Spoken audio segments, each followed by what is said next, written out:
Bonsoir et bienvenue à tous. Dans l'actualité de ce jeudi, faut-il s'attendre à de nouvelles restrictions sanitaires en Île-de-France, dans les Hauts-de-France et dans les Alpes-Maritimes? Selon le ministre de la Santé, la situation est inquiétante. Des transferts de malades vont bientôt être organisés. Encore de nombreuses questions. 3 jours après la mort d'Alisha à Argenteuil, ces 2 meurtriers présumés, âgés de 15 ans, ont été incarcérés. Depuis plusieurs semaines, la victime était harcelée. Des photos intimes circulaient sur les réseaux sociaux. Notre enquête dans quelques minutes. C'est l'un des aliments préférés des Français. Vous saurez pourquoi vous allez payer votre poulet de plus en plus cher. Les prix des aliments dont il se nourrit ont augmenté de 25%. Dans ce journal également, alors que nous sommes à plus de 3 mois des vacances d'été, des professionnels se préparent déjà, notamment dans les Landes. L'an dernier, ils ont été submergés par la demande. Cette fois, ils prennent les devants. Enfin, vous ferez connaissance avec un homme peu ordinaire. Ce nageur de l'extrême n'a pas toujours été un athlète de haut niveau, mais à force d'entraînement, il a traversé la Manche, aller-retour en 35 heures. Il s'apprête à faire la même chose dans les eaux glacées du lac Baïkal.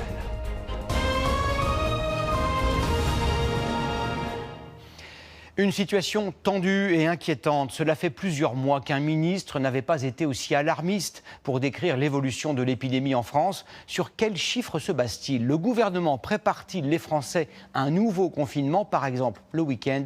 Jean-Marie Bagayoko, Christophe Abel et Frédéric Petit. Toutes les 12 minutes, un nouveau patient entre en réanimation en Île-de-France. Jour après jour, cet hôpital s'approche de la saturation. Un an après, la situation reste extrêmement tendue et compliquée. L'Île-de-France vient d'atteindre un seuil critique. Aujourd'hui, plus de 1000 personnes occupent un lit de réanimation. La marge de manœuvre à l'heure actuelle, elle est tellement étroite qu'on n'a pas beaucoup de solutions. Situation jugée préoccupante dans toutes les régions en rouge et particulièrement en Île-de-France où 92% des lits de réanimation sont occupés. Dans les Hauts-de-France, la situation également est alarmante, 91% d'occupation. Et regardez, le 30 octobre dernier, lors du dernier confinement, 357 patients occupaient les lits de réanimation dans les Hauts-de-France. Aujourd'hui, ils sont près de 500. Voilà pourquoi la région a décidé de procéder à des transferts de patients vers la Belgique.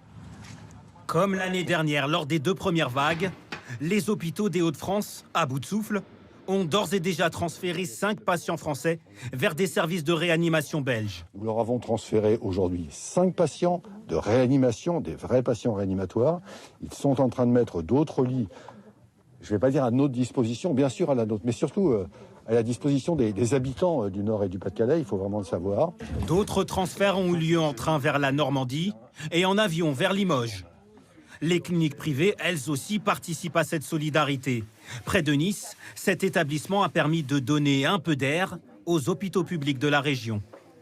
Ils nous envoient des malades, ils libèrent des lits chez eux, ils continuent et le cycle se fait comme ça. La durée de séjour est un peu plus longue à cause du variant. Maintenant, avant, la durée de séjour, c'est 7 jours. Maintenant, c'est 11 jours parce que les gens peuvent se décompenser un peu plus tard.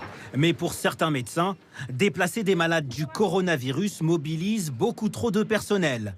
Mieux vaut, d'après eux, transférer du matériel. Il suffit de faire venir du personnel et ça serait beaucoup plus efficace en termes de moyens que d'organiser ces opérations de transfert de patients qui sont très chronophages et surtout qui mobilisent un personnel incroyable.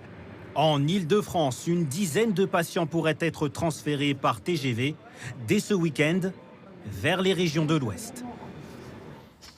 À ce jour, en France, 4,5 millions de personnes ont reçu au moins une dose de vaccin, mais ces dernières heures ont également été marquées par la décision de 3 pays européens, la Norvège, le Danemark et l'Islande, de suspendre la vaccination avec AstraZeneca. Pour quelles raisons précises et pour quelles raisons la France vient-elle de prendre une décision inverse? Explication très claire de Caroline Bell, Hortense Villatte et Irina Fourny. Dans cette pharmacie, l'information suscite déjà quelques inquiétudes. Sur les 10 rendez-vous de vaccination programmés demain matin, il y a eu des annulations. Ça doit être un tiers, donc 2-3 personnes sur les 10, oui. Une inquiétude provoquée par la décision de 3 pays. Le Danemark, la Norvège et l'Islande suspendent pour 2 semaines l'utilisation du vaccin AstraZeneca. En cause, la survenue de caillots sanguins chez quelques personnes vaccinées. À ce jour, rien ne permet d'établir un lien avec la vaccination. L'Agence européenne du médicament a bien recensé 30 cas sur 5 millions de personnes vaccinées. Une enquête est lancée. Mais à ce stade, elle considère que les avantages du vaccin l'emportent sur les éventuels risques, un avis partagé par les autorités françaises. Il n'y a pas lieu de suspendre la vaccination par AstraZeneca. Des enquêtes sont menées systématiquement à chaque fois qu'il y a un effet indésirable grave et déclaré. En début de semaine, un lot de vaccins avait déjà été retiré en Autriche après un décès. Depuis, le lien avec la vaccination a été écarté. L'Italie vient de faire de même avec un autre lot d'AstraZeneca par mesure de précaution et sans suspendre sa campagne vaccinale. Un vaccin surveillé de très près comme tous les autres. En permanence, les soignants font remonter tous les effets secondaires et chaque dossier est étudié. Pour cette virologue, la décision danoise est exagérée. Je crois que ce principe de précaution s'est mis en avant, mais ça n'a pas beaucoup de sens et l'Agence du médicament a bien rassuré tous les autres pays. Pour l'heure, seuls de rares cas d'allergie et plus fréquemment de syndromes grippaux sont considérés comme liés au sérum d'AstraZeneca. En France, la vaccination va se poursuivre, surtout dans les zones où le virus circule très fortement. Un vaccin de plus va bientôt faire son apparition sur le marché pour lutter contre le Covid-19. Le sérum du laboratoire américain Johnson & Johnson a reçu aujourd'hui le feu vert de l'Agence européenne des médicaments. C'est le 4e vaccin autorisé en Europe. Il présente 2 avantages par rapport à ses concurrents. Il se conserve sans problème au réfrigérateur entre 2 et 8 degrés et une seule dose suffit pour protéger très efficacement. En Italie, où la barre des 100 000 morts liées au Covid a été franchie il y a quelques jours, l'épidémie semble à nouveau hors de contrôle. Le gouvernement italien avait assoupli les mesures de restriction début février, en rouvrant notamment les bars et les restaurants, à la grande satisfaction des habitants.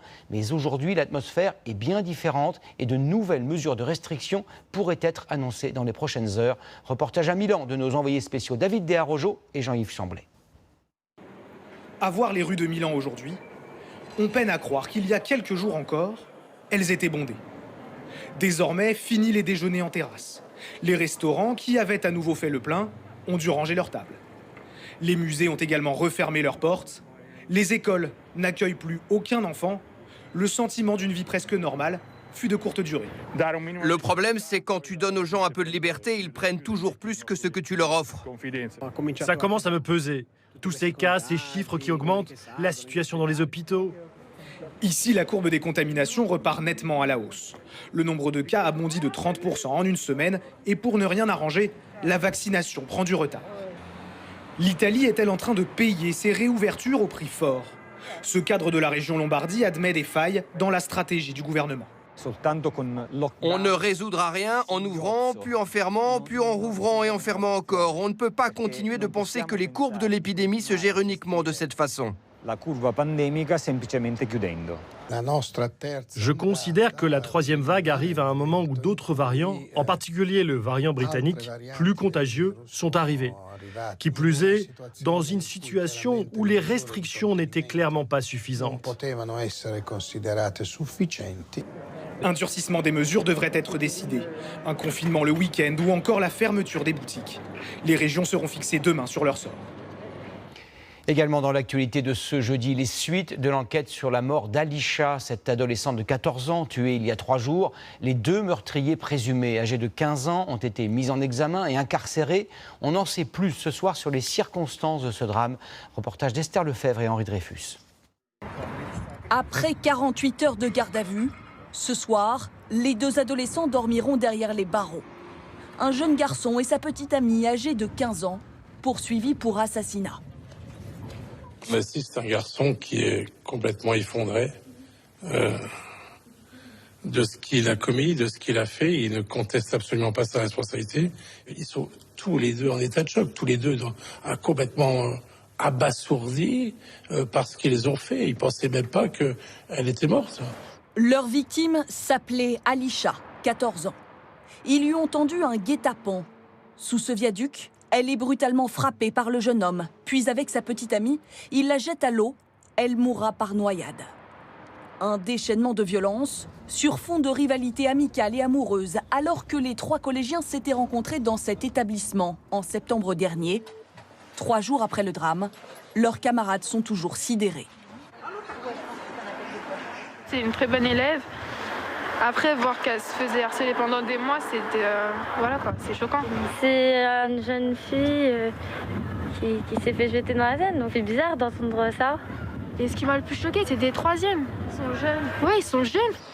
En mémoire d'Alisha, une marche blanche est organisée ce dimanche. Elle partira de ce lycée d'Argenteuil jusqu'au bord de Seine, près des lieux du drame. Depuis plusieurs semaines, Alisha aurait été victime de cyberharcèlement. Selon plusieurs témoignages concordants, des photos sur lesquelles elle était en partie dénudée auraient été diffusées sur les réseaux sociaux par ses meurtriers présumés. Ce type de chantage ou de vengeance est assez répandu chez les adolescents. Ses conséquences sont souvent dévastatrices. Regardez cette enquête de Joséphine Devambé et Régis Rouanet. Il suffit de demander et aussitôt ces collégiens nous montrent des photos de nus stockés sur leur téléphone. Qu'est-ce qu'on voit sur la vidéo? Il y a des seins. Ouais. Et il y a un vagin. Cela s'appelle des nudes, des photos ou des vidéos intimes, parfois pornographiques, qu'ils s'échangent en privé. Un phénomène tellement commun qu'au lycée, cela ne choque plus personne. Pendant le confinement, moi j'ai beaucoup reçu ça et ça fait partie maintenant de notre génération. Deux personnes qui sont ensemble, en couple, qui s'envoient des nudes parce que c'est comme ça qu'on fait en ce moment. Nos parents, ils ont eu les messages, des trucs comme ça. Nous, on aura eu les réseaux, on aura eu les nudes, du coup, forcément. On peut dire que c'est un phénomène de société de notre génération. Mais une fois à l'écart du lycée et du groupe, ce garçon que nous appellerons Clément tient un autre discours. Celui d'un jeune blessé qui n'a rien vu venir. J'avais 15 ans à cette époque-là. Et un soir, j'étais loin de ma copine. Ça faisait une semaine qu'on ne s'était pas vus. Et on s'est décidé de s'envoyer des photos de nous, de plus en plus déshabillés. Et pour finir tout nus. On était tous les deux consentants. 3-4 mois après, j'ai rompu avec ma copine. Et ma copine, pour se venger, a envoyé toutes les photos déshabillées que je lui avais envoyées à tous mes amis et tous ses contacts. En une seconde, son intimité lui a été arrachée. Et 2 ans après, il peine toujours à tisser des relations avec les autres. Je suis trahi, violé. Je me sens pas bien. On se dit qu'on n'aura plus jamais confiance envers une personne. Donc pour être en couple ou autre, c'est très compliqué. Publier l'intime pour se venger, en anglais, cela s'appelle du revenge porn. Alia en a été victime elle aussi, mais sur les réseaux sociaux, avec un homme qu'elle n'a jamais rencontré et dont elle ne connaît pas l'identité. C'était il y a 4 ans, elle avait 14 ans, l'homme l'a séduite en ligne et peu à peu, poussée à se dénuder. Il a su me dire les choses qu'il fallait pour que je le comprenne, que je le fasse. Non mais tous les couples font ça, c'est normal, de toute façon ça restera entre nous, c'est notre intimité, c'est nous quoi. Et en fait je suis tombée carrément dans son emprise en fait. Pendant 5 mois, Alia cède au chantage, envoie photos et vidéos chaque nuit à l'insu de ses parents et un matin, elle décide d'arrêter. En représailles, l'homme diffuse ses photos nues à tout son collège. Alia porte plainte. Il n'a pas été retrouvé et donc il court, ça se trouve il est encore en train de faire du mal à quelqu'un. Et toutes les photos, en fait, toutes mes photos à moi par exemple, elles sont sûrement encore sur je ne sais quel site pornographique aujourd'hui. Son histoire, elle l'a écrite pour les plus jeunes, pour faire de la prévention. Qui au moins a déjà reçu sur son smartphone un nude, juste à main levée comme ça. Ne pas banaliser. Cet intervenant dans les lycées en a fait son combat. Vous avez tous été agressés sexuellement. Recevoir une photo à caractère sexuel sans l'avoir demandé est considéré au niveau de la loi comme une agression sexuelle. Vous vous baladez dans la rue, quelqu'un glisse la main dans votre pantalon, c'est pareil au niveau de la loi. Conserver un nude sur son portable est illégal. Le partager sans le consentement de l'auteur est passible de 2 ans de prison et de 60 000 € d'amende. L'actualité sociale nous emmène ce soir dans l'Aveyron. Près de 500 salariés travaillant pour un équipementier automobile ont manifesté aujourd'hui à Rodez. Ils craignent la suppression de plus de 200 emplois dans une usine près de Decazeville. Marine Chaise et Gabriel Orillon se sont rendus sur place. Les salariés de 2 entreprises réunis dans un but commun, sauver l'emploi en Aveyron. En moins de 4 jours, les annonces se sont succédées. Bosch souhaite supprimer 750 postes. Le métallurgiste Sam, plus de 200. On peut être en colère devant cette classe, ce gâchis. Vous vous rendez compte, c'est une catastrophe. Où aller trouver du boulot? L'enjeu est de taille. Les deux équipementiers automobiles font partie des principaux employeurs de ce département rural. Véronique Ricard nous conduit à Decazeville, siège de Sam, où elle travaille depuis 33 ans. Il y a des écoles, il y a des enfants, il y a des familles, et donc on veut rester dans notre pays. Ici, les entreprises de sidérurgie ont déjà fermé. Si elle perd son emploi, elle devra opérer un changement de voie total. C'est compliqué parce que moi, honnêtement, je suis quelqu'un qui n'a pas de diplôme. Donc peut-être après, pourquoi pas, bien sûr, se former. Aide à la personne, par exemple. Dans la rue principale, les rideaux baissés se succèdent. Les commerçants restants s'inquiètent pour l'avenir. Les plus jeunes, 50 ans, ils vont partir chercher du travail ailleurs, certainement. Ça va devenir une cité dortoir. Dans l'agglomération de Rodez où se trouve Bosch, l'annonce de ces suppressions fait aussi l'effet d'un séisme. Nous avons 280 000 habitants et vous savez, 1000 emplois sur 280 000, c'est énorme. C'est évident qu'il faut s'inquiéter et s'inquiéter même beaucoup, puisque ce n'est pas que les emplois directs, c'est aussi toutes les familles, tous les emplois indirects, les sous-traitants. Pour sauvegarder l'emploi, le maire souhaite que 50% des équipements automobiles soient fabriqués en France. En attendant, il reste optimiste sur les capacités de la ville à s'adapter. Depuis une quinzaine d'années, on a créé ou consolidé 2500 emplois. Donc c'est ce qui nous a permis d'absorber déjà les 1200 emplois de Bosch qui ont été supprimés depuis une vingtaine d'années. Avec 5% de chômage, Rodez fait figure de bon élève en Aveyron. La ville mise aujourd'hui sur la formation pour reclasser les salariés. Cette annonce faite aujourd'hui par le gouvernement, de nouvelles mesures de soutien vont être mises en place pour l'emploi dans le secteur de la culture, notamment en faveur des intermittents du spectacle. Au total, 20 millions d'euros supplémentaires vont être débloqués, portant ainsi le montant de l'aide à 50 millions. Plusieurs théâtres nationaux, dont celui de l'Odéon à Paris, sont occupés depuis plusieurs jours à l'initiative de plusieurs syndicats. Aux États-Unis, c'est déjà l'heure de la reprise économique. 7 millions d'emplois devraient être créés avant la fin de cette année. Pour sortir encore plus rapidement de l'ornière, le président Joe Biden a annoncé un plan de relance sans précédent qui a été adopté hier par le Congrès. 1 900 milliards de dollars, soit 1 600 milliards d'euros, vont être débloqués avec une traduction très concrète. Presque tous les Américains vont recevoir bientôt un chèque équivalent à 1 200 euros. Reportage à Washington, Jérôme Garraud et Adrien Ponsard. Dans un pays encore convalescent, c'est un cadeau pour des millions d'Américains. 1 400 $, c'est-à-dire 1 200 euros, offerts par le gouvernement. Pour cette mère de famille, c'est une prime inespérée. Ça va aider ma famille pour les enfants, pour acheter des nouveaux vêtements. Et puis je vais sans doute aussi dépenser ce chèque en faisant un cadeau pour ma mère qui fête ses 80 ans. Je vais l'emmener chez le coiffeur pour qu'elle se fasse belle et puis lui offrir un beau dîner. Elle a été vaccinée et je n'ai plus peur de la faire sortir. Et c'est justement l'objectif du gouvernement, faire consommer les Américains et relancer l'économie un an après le début de la pandémie. Sur ce chantier, les ouvriers nous confient attendre ce chèque qui sera vite aspiré par les factures en retard. C'est vraiment un soulagement. Quand la pandémie a démarré, j'ai perdu mon emploi et je suis resté au chômage pendant 6 mois. Pour moi, ça va me permettre de payer les factures, le loyer, de la nourriture, enfin ce genre de trucs, quoi. De l'autre côté, il y a les petits commerces fermés pendant plusieurs mois, souvent écrasés par les dettes. La relance de la consommation est une question de survie. Le moindre dollar qui va dans la poche des gens, c'est bon pour mon café. Même si les clients dépensent juste un peu plus, ça peut nous faire tenir. Enfin, pour être éligible, il faut gagner moins de 80 000 $ par an, environ 67 000 euros. Une grande partie du pays va donc toucher cette prime. Ce n'est pas la première fois que le gouvernement des États-Unis distribue de l'argent de cette manière. Donald Trump avait déjà envoyé des chèques comme celui-ci à des millions d'Américains. Le plan de relance de Joe Biden va coûter 1 900 milliards de dollars à l'Amérique, c'est-à-dire quasiment l'équivalent du PIB italien.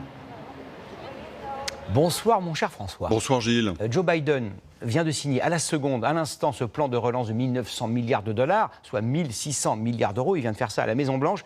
C'est un chiffre qui donne le tournis, le vertige. Mais il y a d'autres chiffres liés à cette pandémie qui sont eux aussi d'une ampleur totalement inédite. Oui, la France aussi fait l'expérience de chiffres complètement fous à cause de l'épidémie. La croissance économique du pays, tout d'abord, moins 8% en 2020. C'est une chute sans précédent depuis 1944. Et si on élimine les guerres, il faut remonter à 1876 pour retrouver une crise aussi profonde que celle qu'on vient de traverser. Alors le paradoxe, c'est que les revenus de la majorité des Français n'ont pas chuté parce que, pour compenser, le gouvernement a massivement dépensé le chômage partiel, le plan de relance, la santé, plus 300 milliards de dettes supplémentaires. Ça représente 4 500 € d'endettement en plus par Français sur une seule année. Là non plus, pas de précédent. Et puis nous aussi, consommateurs, nous avons provoqué des changements inédits. Plus 30% pour les ventes de bricolage en juin et en décembre, afin d'embellir un foyer où on passe bien sûr plus de temps. Plus 32% en 2020 pour les ventes de produits par Internet, à cause de la crainte du virus, mais moins 70% pour le transport aérien français, à cause des restrictions sanitaires. Merci beaucoup François, ça me donne une idée de cadeau de Noël pour vous, une toute nouvelle calculette, elle vous sera très utile. Merci beaucoup. Toujours à propos d'économie et plus particulièrement de pouvoir d'achat, nous allons nous intéresser un instant à la viande que nous achetons le plus. C'est le poulet et vous l'avez peut-être remarqué, mais son prix augmente, ce n'est pas fini. Marion Fiat, Sébastien Ambert et Tanguy Jouard nous expliquent pourquoi. Olivier élève de la volaille de Lique, un label rouge. Ces 11 000 poulets sont nourris en continu avec un mélange de céréales qui a augmenté de 45 centimes le kilo. Alors il souhaite que le prix d'achat vienne compenser un peu ce gros manque à gagner. Aujourd'hui, si vous voulez un beau poulet, si vous voulez un poulet qui soit digne de ce nom, entre autres label rouge, vous êtes obligé de lui donner en constance de l'aliment. Nous, on peut avoir 10 centimes du kilo en plus ou 15 centimes. Ça ne représente pas grand-chose sur le prix d'un poulet. Hein. Le prix des céréales pour nourrir les animaux a flambé. En cause, un marché mondial englouti par la demande chinoise et la production française en baisse avec la sécheresse de cet été. Mais la volaille reste l'une des viandes préférées des Français qui en consomment 2 tonnes par an, même si son prix augmente. Je vais payer un certain prix, mais je suis OK pour ça. Derrière, on a le retour sur investissement pour la santé, pour le goût, pour tout, quoi. Ça ne va pas m'empêcher de manger du poulet par contre. C'est une viande de qualité et je continuerai à en manger, en tout cas manger français toujours.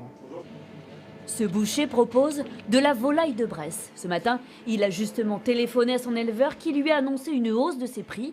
Elle sera répercutée ici, dès la semaine prochaine. Ce sont des volailles qui sont aux environs de 30 € actuellement et nous allons arriver à un prix de 30,90 € et ce qui nous fera un prix record au niveau du prix de vente de la volaille.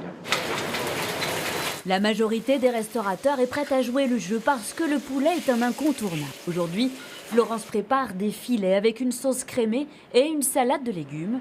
Ici, pas question d'augmenter le prix du menu. Ça plaît à tout le monde parce que c'est pas très cher. C'est super neutre en goût, on peut le faire de plein de façons différentes. Donc on restera sur un menu fixe, mais on s'est adapté. On va pas forcément mettre une crème de langoustine avec, on changera, c'est pas grave.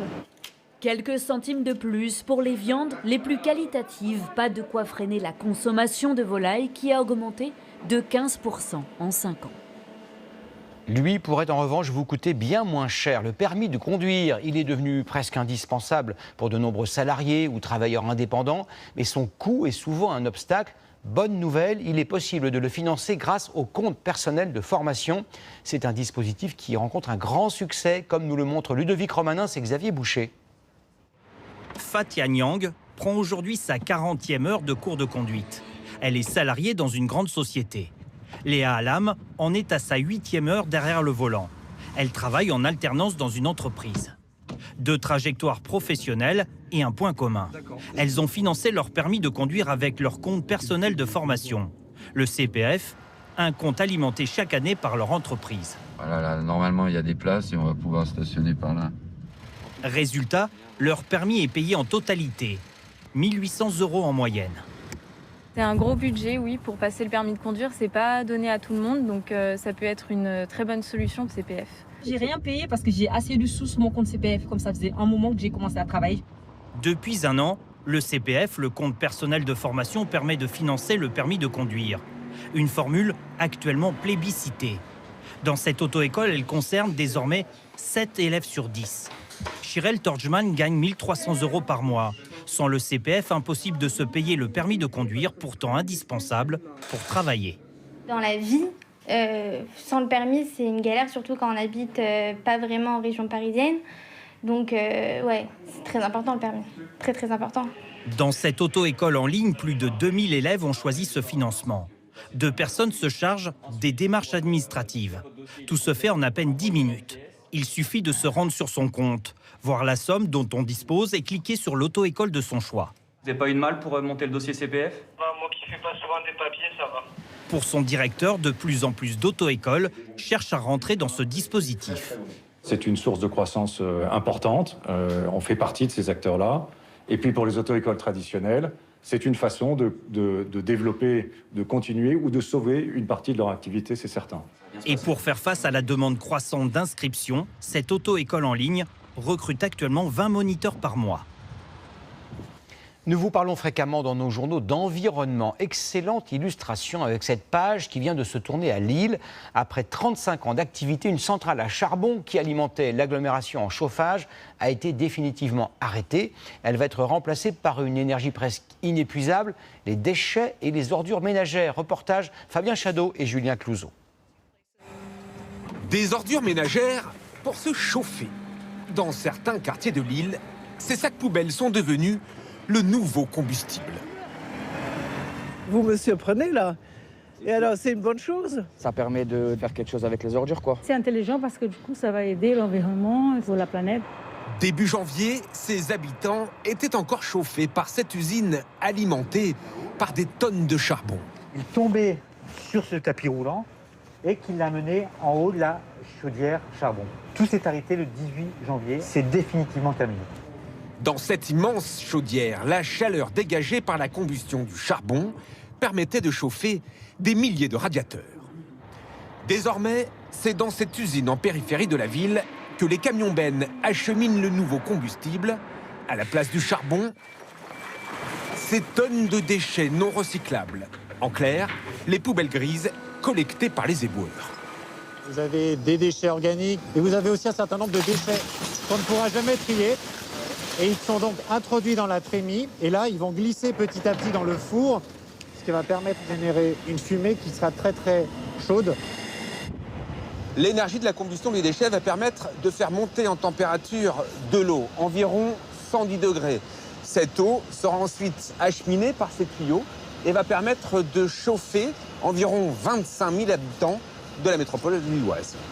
En quoi ce dispositif est-il si vertueux pour l'environnement ? Si on ne valorisait pas l'énergie qui est contenue dans nos déchets dans ce réseau de chaleur, on aurait quand même ce procédé d'incinération. Donc les deux se cumuleraient finalement. Là, en supprimant le charbon, moins de rejets dans l'atmosphère, une économie de 60 000 tonnes de CO2 par an, l'équivalent de 60 000 allers-retours Paris-New York. Depuis un an, à cause ou plutôt grâce au Covid, vous êtes de plus en plus nombreux à redécouvrir les beautés de la France pendant les vacances. Parmi les régions qui ont eu le plus de succès, la Nouvelle-Aquitaine, son littoral, ses forêts, ses vignobles ont attiré 32 millions de touristes en 2020. Les professionnels avaient presque été pris de court. Cette fois, ils se préparent avec plusieurs mois d'avance. C'est le grand format de ce 20h tourné dans les Landes par Grégoire Guisteau et Christophe Brousseau. Sur les plages landaises, le thermomètre frôle déjà les 20 degrés l'après-midi. Cette météo donne des envies de grandes vacances. Certains sont même déjà là pour faire du repérage. Oui, on y vient tous les étés. Et c'est vrai qu'on apprécie. Ici, au Pays Basque, c'est vraiment super. Sur le front de mer, les pelleteuses sont en action pour effacer les traces laissées par les tempêtes hivernales. Actuellement, donc, on est en train de préparer les plateformes et de désensabler donc, l'arrière de la dune, parce que cet hiver, on a eu donc, des tempêtes assez conséquentes. Ici, vous allez avoir une cabane de restauration, juste à côté, donc, une école de surf. Et ils ont des concessions qui sont ouvertes pendant 6 mois, c'est-à-dire de début avril jusqu'au mois d'octobre. Au bord du lac, à Osgore, cet hôtel a été entièrement refait à neuf pour l'été.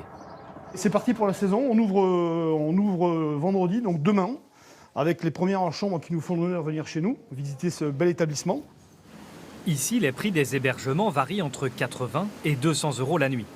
Et déjà, Les 84 chambres affichent un taux de remplissage de plus de 25% pour juillet-août. La vitesse où ça monte, on peut espérer être au complet très rapidement. Alors, mais je pense qu'avant l'été, nous serons sur les taux d'occupation contraints, c'est-à-dire au-delà de 90-92%. Plus au sud, à La Benne, ce camping est encore en chantier. L'établissement a investi 8 millions d'euros dans une nouvelle piscine. Donc là, vous avez l'espace aquatique que nous avions jusqu'à cette année et qui va donc se doubler par tout ce développement avec un thème volcanique. Capacité totale, 3000 personnes. Et cette année encore, les vacanciers français sont attendus en masse dans le sud-ouest. Je pense que la saison s'annonce meilleure que l'année dernière. On a eu la clientèle française, indéniablement. On repart sur les mêmes principes parce que cette année, on a très peu de certitude pour la clientèle, qu'elle soit espagnole ou britannique. Et certains logements ne sont déjà plus disponibles, comme cet ensemble de chalets pouvant accueillir entre 16 et 18 personnes. Il y a des planchas donc, pour faire ces grillades. À l'endroit où on se trouve, on a donc un jacuzzi qui est donc privatif pour cet espace-là. Le fait de rester entre soi, c'est même dans une structure qui reste un camping, qui est forcément donc une notion collective, cet entre-soi ici est vraiment recherché et plus qu'apprécié.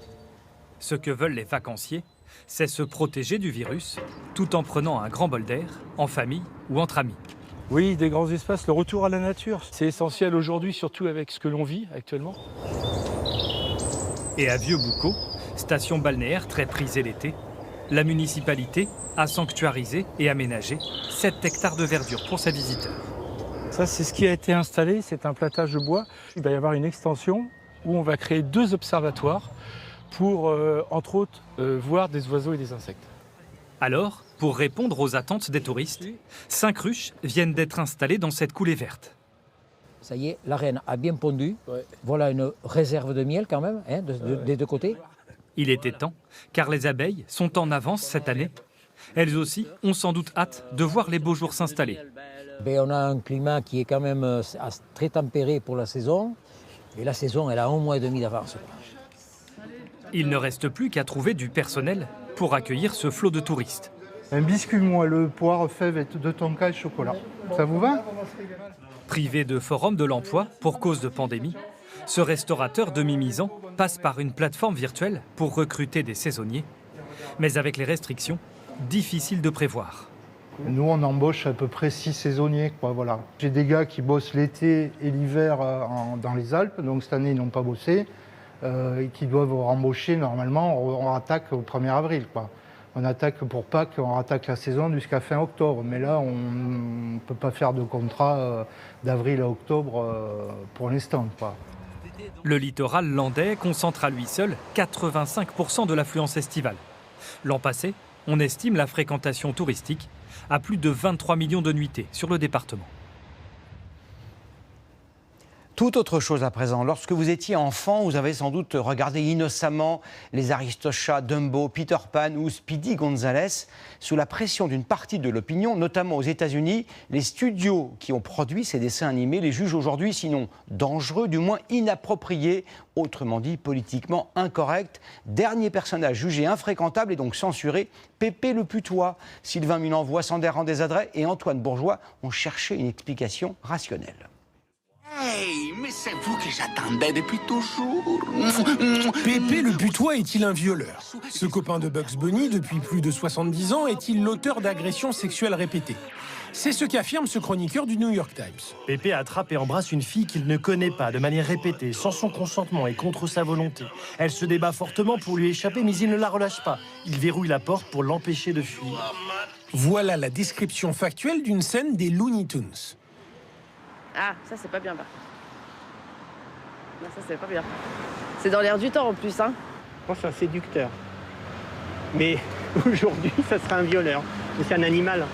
Un animal qui ne figurera sans doute pas l'été prochain dans Space Jam 2, puisque selon certains médias américains, sa scène aurait été coupée au montage. Ne pouvait-on pas simplement dire, dans le film, que Pépé le Putois ne faisait plus ça? Car il sait désormais que c'est mal de forcer quelqu'un. Je ne comprends pas. Pourquoi tout effacer? C'est la cancel culture, une culture de l'annulation des comportements problématiques, de l'ostracisme ou de la stigmatisation. Comme la caricature d'un accent, par exemple, qui fait réagir cet acteur. Je suis la voix de Speedy Gonzalez dans le nouveau Space Jam, mais la cancel culture ne m'aura pas, je suis la souris la plus rapide du Mexique. Un peu d'humour, dans un débat de fond très dogmatique qui prend de l'ampleur aux États-Unis et même chez nous.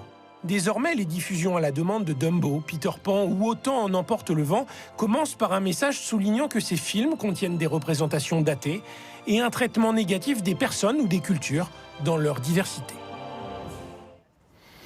Je vous emmène à présent dans le Pas-de-Calais à la rencontre d'un nageur hors norme. On le surnomme Steve le phoque. Ce nordiste de 43 ans a pour passion la nage en eau libre. Il a été le premier Français à effectuer la traversée de la Manche, aller-retour, 105 km. Dans quelques mois, il compte faire mieux dans une eau encore plus fraîche. Si, c'est possible. Mathieu Perrault et Florian Le Goïc ont tenté de le suivre. Il faut être un peu fou, sans doute, ou vraiment passionné, pour venir ici en plein milieu de la nuit. Il est 2 h du matin, il fait 4 degrés. Steve Stevenard va nager. Ouais, bon, c'est une passion, hein. Puis c'est un moment où je me retrouve aussi avec moi-même, être seul sur la plage comme ça en pleine nuit. Moi, j'adore. Seul, jusqu'à ce qu'il croise une patrouille de police. Pas vraiment surprise. Je te laissais faire ta trompette. Ouais. À bientôt. Ah ouais. Allez, bon courage. Bon courage à vous. Allez, à bientôt. Si Steve ne prend pas d'amende pour non-respect du couvre-feu, c'est qu'il a une dérogation pour venir travailler.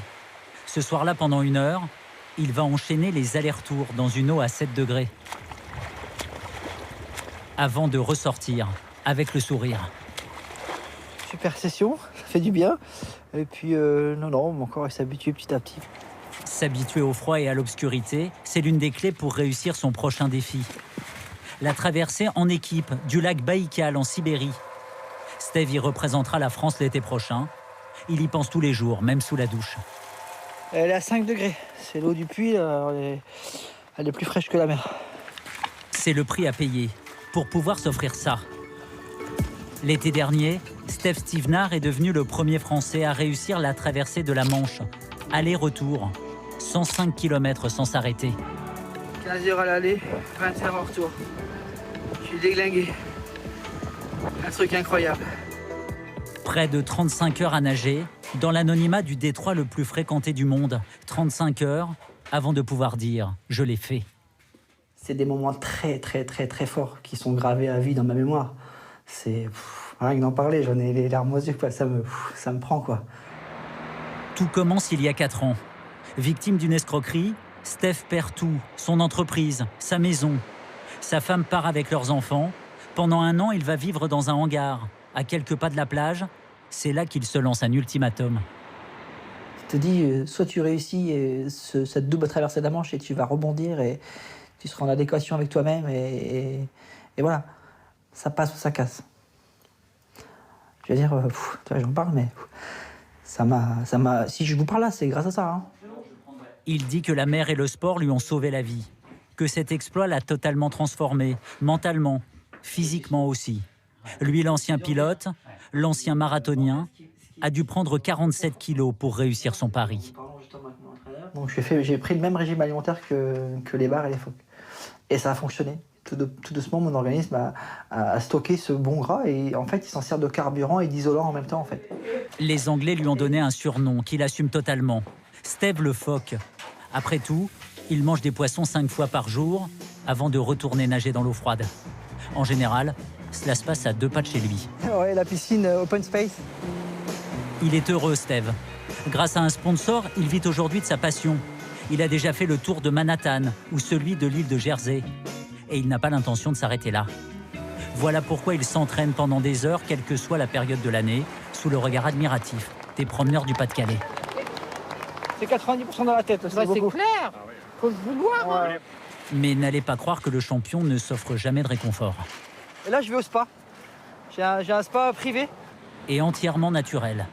Ici, il n'y a qu'à se pencher pour trouver de l'argile. C'est bon pour la peau et les articulations. Quand je fais des très longues séances d'entraînement, c'est-à-dire qu'il y a des moments où je fais 20 heures dans le week-end, 10 heures samedi, 10 heures dimanche, c'est impératif pour moi de faire ça après. Je ne vais pas dire que j'efface ma séance, mais presque. Steve s'est reconnecté à la nature quand la vie lui a tout pris. C'est pour cela qu'il a créé une fondation pour lutter contre la pollution plastique des océans. Tous les jours, il collecte ce que la marée laisse derrière elle. Ah, ça, c'est une fleur en plastique. Voilà, ça c'est terrible parce que ça c'est un symbole. On trouve des fleurs mais en plastique. Elle servira peut-être pour sensibiliser les enfants dans les écoles. Puisque la mer l'a aidé à se relever, Steve le phoque veut maintenant plus que jamais la protéger. Et nous le retrouverons sur les rives du lac Baïkal, c'est promis. Comme tous les soirs, c'est l'heure de répondre aux questions que vous nous posez. Bonsoir ma chère Alexia. Bonsoir. Ce soir, elle concerne nos déplacements dans les zones confinées. Ça concerne beaucoup de monde. Je suis en voyage dans le sud de la France. Est-ce que je peux traverser Nice en voiture samedi ou dimanche alors que la ville, on le sait, est confinée le week-end? Oui, Gilles, le transit est autorisé. Vous pouvez passer par Nice confiné, mais à condition de ne pas vous y arrêter.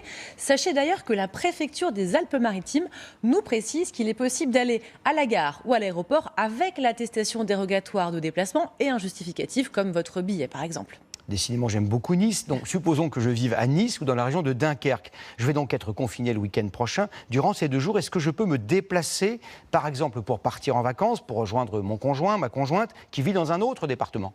Je ne sais pas si on a besoin de le rappeler, Gilles, mais le principe du confinement le week-end, c'est de ne pas bouger de chez vous. Donc non, vous ne pourrez pas partir en vacances. Il faut partir en dehors du week-end, ni aller voir votre compagnon ou compagne dans un autre département, mais tous ces déplacements deviennent possibles si vous avez un motif dérogatoire, comme une garde d'enfants, par exemple.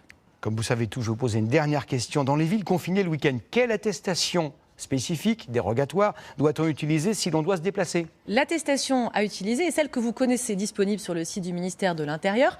En plus des motifs habituels, 4 nouveaux motifs, regardez, ont été ajoutés pour les territoires confinés le week-end. Vous pourrez donc, par exemple, faire des achats de première nécessité, faire du sport, Gilles, ça c'est votre truc, dans un rayon de 5 km autour de chez vous, vous rendre dans un lieu de culte ou dans un service public. Ben voilà, je savais que vous aviez réponse à tout. Merci beaucoup Alexia. Vous pouvez bien sûr continuer à vous poser toutes les questions qui vous viennent à l'esprit à l'adresse que vous connaissez bien, le 20h vous répond @tf1.fr. Juste après ce journal sur LCI, Elisabeth Martichoux reçoit le professeur Axel Kahn, président de la Ligue nationale contre le cancer et éminent généticien. Ils reviendront sur les annonces faites ce soir par Olivier Véran. Rendez-vous sur le canal 26. Sur TF1, dans un instant, la météo de Louis Baudin avant un nouvel épisode de votre série Section de recherche. Demain à 13h, Marie-Sophie Lacaro, vous retrouverez Anne-Claire Coudray à 19h45 pour l'édition spéciale, à 20h pour le journal. Excellente soirée à tous, amitié à Peter Pan et à Speedy Gonzalez. À demain. Retrouvez toute l'info sur LCI, canal 26.